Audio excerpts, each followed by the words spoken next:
What's going on, boys? My name is Schlatt. I hope you're doing well. And today it's October 5th, 2018. It might not be for you. I mean, you could be watching this thing 10 years into the future for all I know, which is pretty scary to think about. But for the dude you're listening to right now, that's today. You're listening to a version of me perpetually stuck on this day, with no knowledge of what's to come. I don't know who the 46th president is. I don't know who the first guy to walk on Mars is.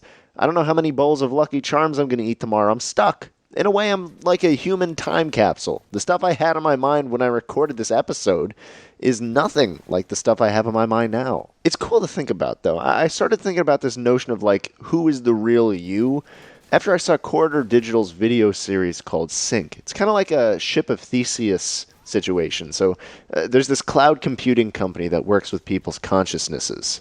Your brain, your thoughts, everything non-physical you'd consider a part of who you are, they've got it. And they can send that consciousness between different bodies, shells, they call them. So it's like if you wanted to fast travel, or if you were in trouble, they'd suck your consciousness up out of the body you were currently in and just send it to another body.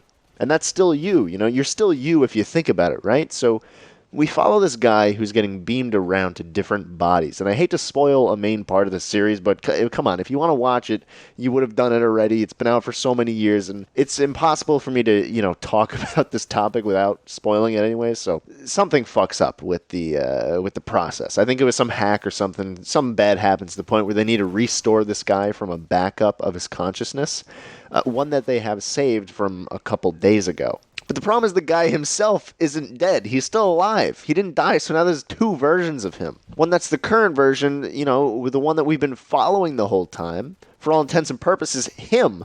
But there's another one that was just made, but it's a carbon copy of him, with his feelings, his thoughts, his emotions. It's a person who lives, breathes, remembers everything he's done leading up to this point, but he's just a few days behind, oblivious to the turmoil the main character has faced for the past 48 hours or so. It's a weird question to ask, but what the fuck do you do? Do you kill him when he's served his purpose? Do you let two of the same person walk around and interact with each other? And is it even moral to kill him? And is it moral to take a copy of someone in the first place? And honestly, I don't have an answer. I don't know. All I know is that the person you're listening to right now isn't me anymore. It could be an hour since this video got uploaded, and it could be a decade from now. My name is Schlatt, yeah, but the person you're listening to right now is not Schlatt anymore. Right now I'm straight, but when you're listening to this, I could be gay. Who knows? Shit happens. But I've been thinking about this idea for years, man. I actually wrote a script for a Call of Duty commentary back in, I think it was November of 2016, about the same topic. I recorded it, I exported it, I uploaded it, but it's always been private. It's never seen the light of day. If I wanted to, right now, I could listen to a version of myself from 2 years talk about the same exact thing. The concept of human time capsules. I could listen to him explain Sync, the show, the Ship of Theseus, talk about what he would ask the version of me who was speaking in the first commentary video I ever made. It's nuts. And there's a bunch of cool ways that this topic has been explored. Vsauce3 had a video about it. The horror game Soma that I live streamed myself playing years back, but was too much of a bitch to actually complete it.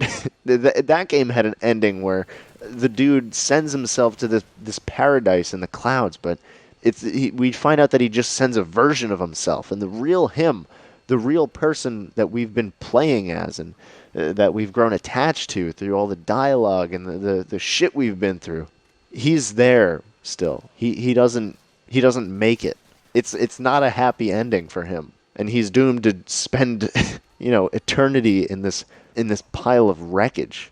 There never really is a happy ending or solution to this problem whenever you start thinking about it. And I think we might be seeing it in the future, honestly. We're making so much technological advancements, and at the rate at which we're making them, it's only going to get faster and faster. And at some point, you might be beamed between bodies. Hell, we might even replace death by sending ourselves to some Google server when we're about to die. Who the fuck knows? Maybe it is going to be some Black Mirror shit. If there is a God, would he punish you for spending eternity in that cloud-computed afterlife? Like if the power goes out and you're just gone and actually dead, and the past 500 years you've just been up in the oasis sipping on a fucking margarita and chilling on a beach where the sun never quite sets, and you just die for real when the power goes out. Are you going to hell for that? Jesus, man. A whole lot of deep questions here. I wish I had more time to answer, but damn. Let me know what you guys are thinking about this in the comments. Boys, I want to thank you all for watching, and have a fantastic week.